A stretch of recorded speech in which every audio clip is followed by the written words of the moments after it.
Thank you for taking the time to watch this video. We are launching this, best practice series as part of the, zero loss supply chain series. So this is a best practice to demonstrate that you ship to your carton or even pallet, right, without any shortages, right?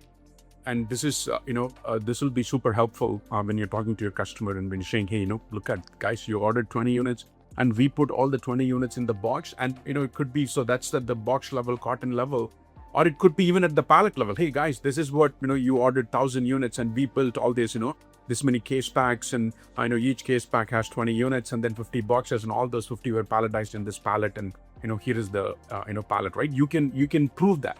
So the way that you do that is by documenting the weight also along with the carton information, right? I mean, let's say you're using load proof and you're capturing photos of the carton.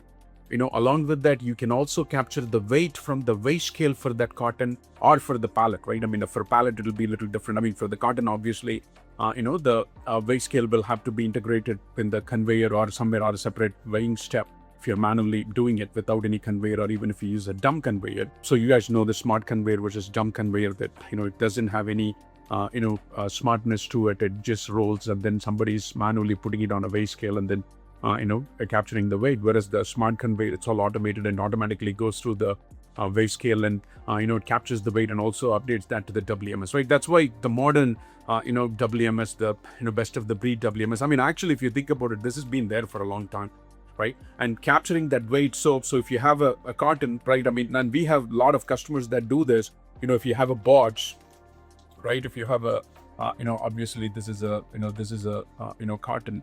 A carton is anytime you're shipping a, box, outside, right? This is a carton, and this carton you're, putting all your units into it, and then, and then put it on a weight scale, right? Put it on a weight scale.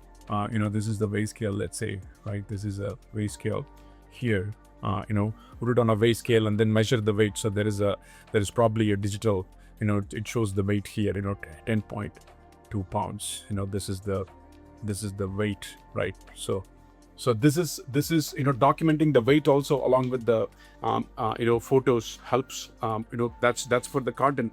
So we have many customers that capture the photos of the carton. Capture sometimes even when the product gets dropped inside the carton, they capture the so that accurately demonstrates the number of units that they ordered. If it's 20 units, that all the 20 units are captured, and then also adding a weight, right? Adding a weight to the carton. And that's why, it's always, part of the carton header information if you typically use a WMS. But if you don't have a WMS, I mean, not a modern WMS that doesn't do it, you can use load proof to capture that weight. And the photo proof, right, means a lot, right? It's not, sometimes they also use estimated weight, right? So it's not the estimated weight, it's the actual weight.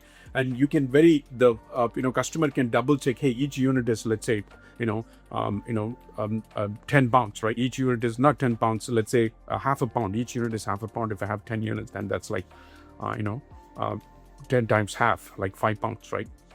So like that, you can demonstrate that, hey, we indeed ship the carton without any shortage. And you can do the same thing for the pallet as well. The only difference is, in the pallet, the forklift person would carry the pallet and he would probably drive on a, on the floor weight scale. So, there are weight scales that are available. You can just install it and, on the floor. And when the person drives the forklift on that weight scale, it measures the weight and obviously subtract the forklift weight.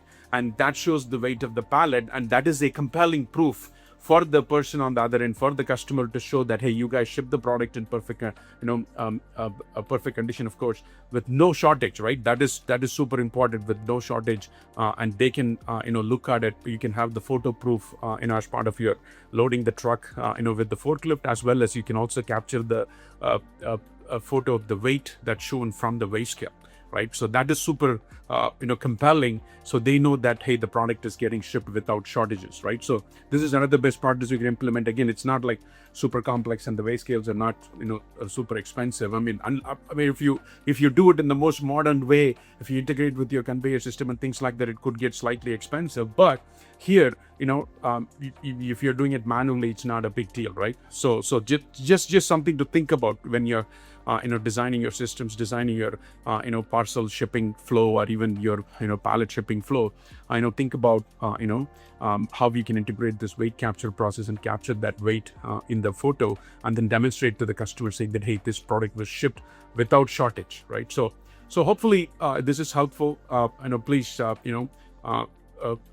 we are always looking for feedback. Let us know what you think. Thank you.